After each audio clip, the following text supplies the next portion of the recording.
কি সলভ হয়ে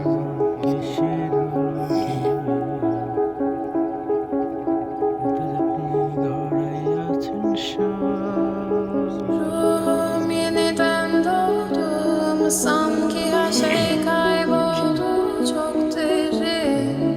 hislerim Omzum yükle doldu ama bende vazgeçmek yoktu bitmedi bitirmedim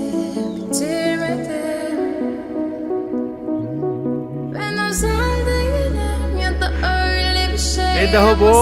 তোমার জন্য নিয়ে যাতে মাছ ধরছি বউ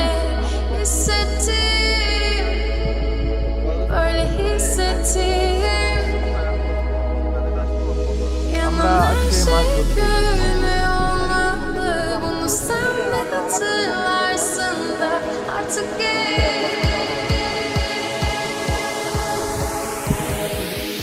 öyle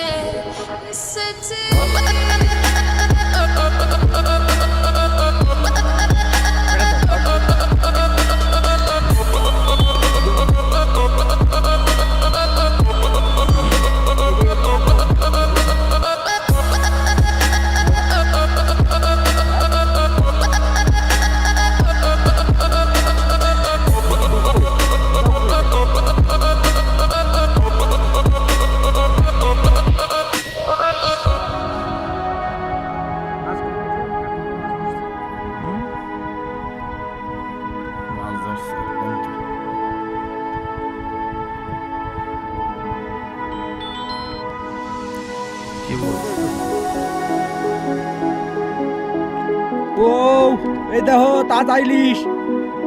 ফালতে ফালতে ফালতে ফালতে তাজা ইলিশ